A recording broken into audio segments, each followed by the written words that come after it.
Hey guys, welcome back. Now I want to talk about research as an extracurricular activity. Research is something I think a lot of pre-meds overlook and don't really understand the importance of doing. I didn't know this when I was going through undergrad and even up until I was applying to medical school, but a lot of members of admissions committees are PhDs. They're not like doctors, they're not clinical doctors, but they're science doctors. They're actively doing research, they teach, and they sit on the admissions committee.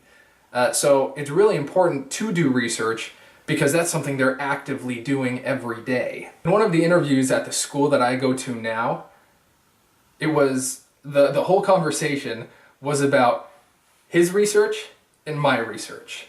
And that's all that it was. And without that research, yeah, maybe we would have talked about volunteer experience and stuff like that, but we wouldn't have been able to talk about his number one thing that he wanted to talk to me directly about.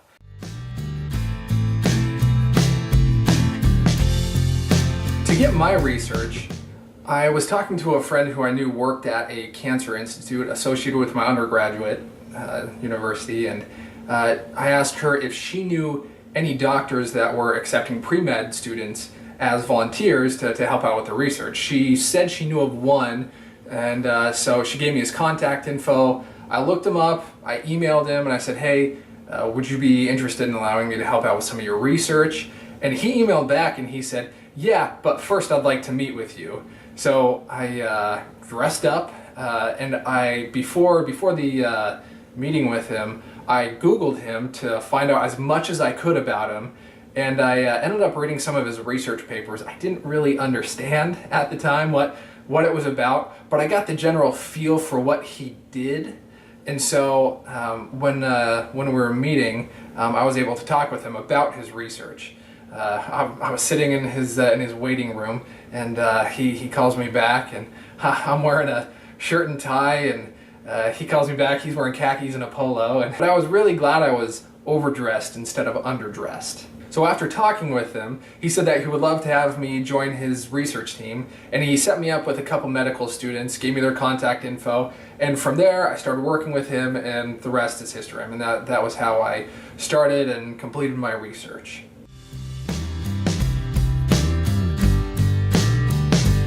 So right now you might be asking yourself, how can you get some research opportunities or research experience? One thing that I think a lot of people do is they go to their pre-med advisor and just ask them, hey, what research opportunities are available? And I think that's probably the easiest way to do it. The problem is with my research, with my pre-med advisor, she's like, well, yeah, we have these experiences, you have to apply, there's a waiting period for this, and this. And it was just kind of a big, long process that I didn't really want to have to go through. So instead I kind of went directly to the source. If you're like most people, you probably don't go to a school with a medical school attached to it. So what you can do is just email or contact the head or the secretary for this person of a graduate program, because they're always doing research, and ask them if there's any research that you can help out with or that you can contribute to somehow. I've got a buddy, he didn't have medical school attached to his undergraduate university, so he ended up doing research on llamas. He did, I think it was about like doing,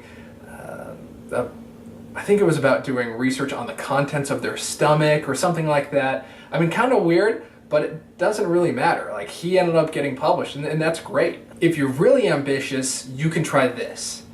Find out who's on the admissions committee of your dream school, of the school that you really wanted to get into, that you feel like you have a shot at getting into. Find out who's on the admissions committee there, and then find out who's doing research on the admissions committee. Most of them probably are. And contact them, their secretary, and or their fellow about joining on and doing some research with them. If this medical school doesn't happen to be near where you live, this is something that you could do over summer potentially, but you'd want to set it up during the school year so that you could go there and work over the summer.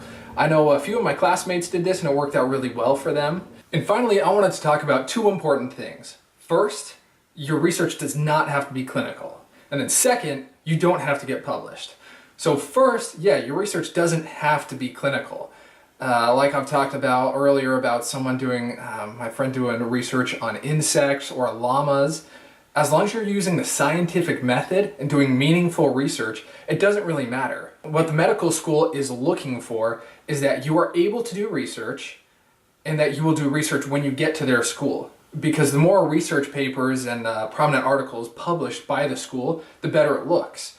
So they want someone who will make their school look better by attending there and doing research there. Secondly, you don't have to get published.